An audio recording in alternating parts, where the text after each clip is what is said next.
kasih Anda masih bersama kami dalam Berita Sulawesi Tengah. Bagi Anda yang baru bergabung, berikut kembali kami hadirkan 3 berita utama hari ini. Buronan Kejari Sumbawa ditangkap di Kabupaten Toli-Toli.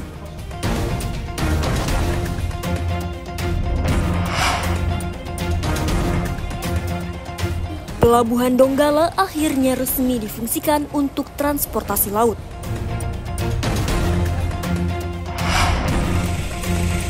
Sebuah jembatan gantung di Kabupaten Sigi kondisinya memprihatinkan.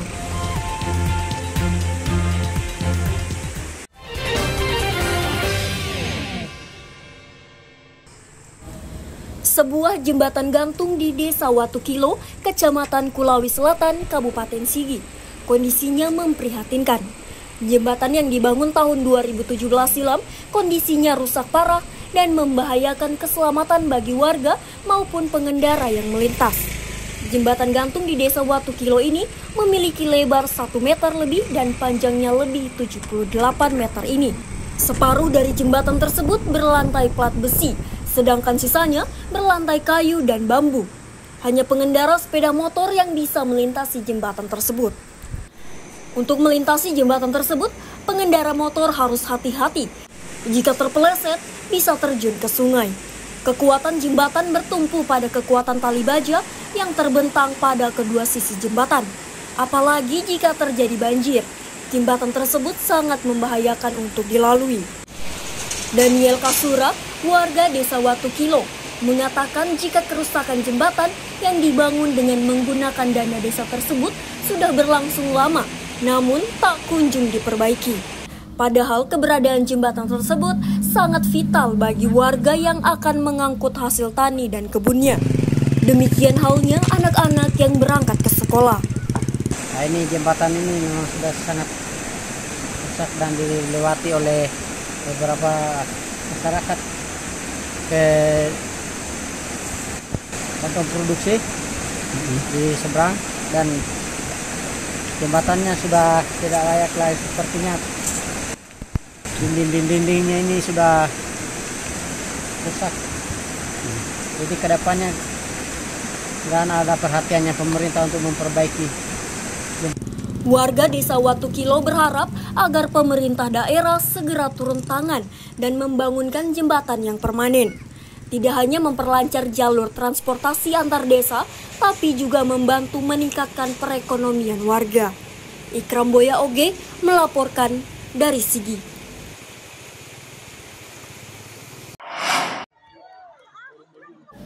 Sebanyak 968 petugas pemutakhiran data pemilih alias Pantarli resmi dibubarkan usai menjalani tugas selama 1 bulan.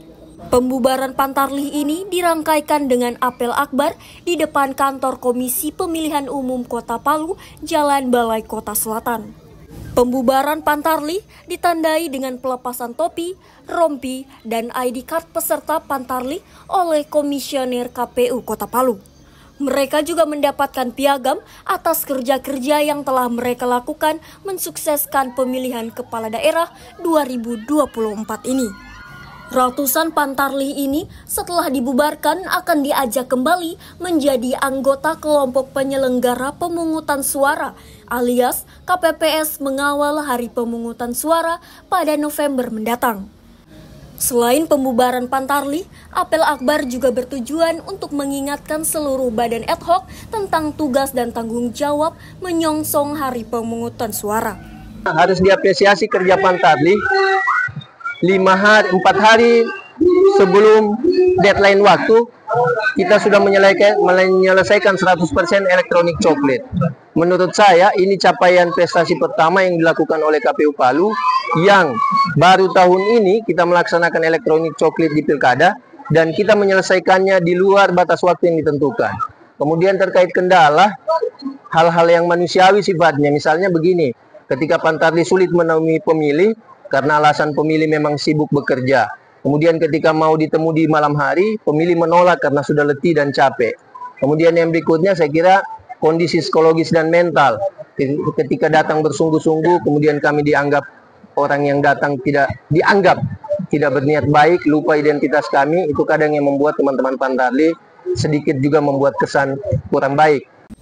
Dari hasil pencocokan dan penelitian data pemilihan, jumlah daftar pemilihan tetap di Kota Palu berjumlah 274.20 orang. Jumlah tempat pemungutan suara berkurang pada Pilkada November mendatang. Awalnya, TPS berjumlah 1.072, kini berkurang menjadi 486, termasuk 3 TPS lokasi khusus, yakni 2 di lembaga pemasyarakatan dan 1 di rumah tahanan negara. Syahrul Cahya melaporkan dari Palu.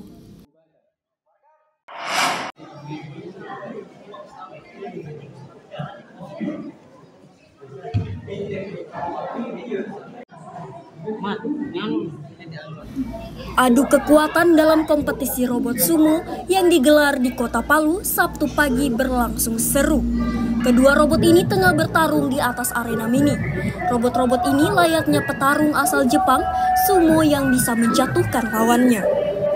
Kedua robot sumo ini dikendalikan menggunakan remote, dan siapa yang bisa menjatuhkan atau memasuki benteng lawan, dialah pemenangnya. Para peserta ini tampak menjiwai perannya dalam mengendalikan robot-robot andalannya.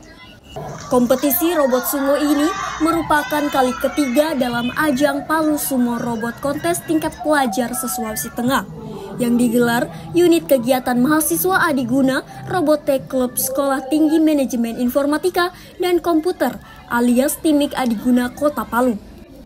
Ajang ini diikuti 14 tim dari puluhan pelajar dari SD hingga SMA dan SMK sekota Palu dan sekitarnya.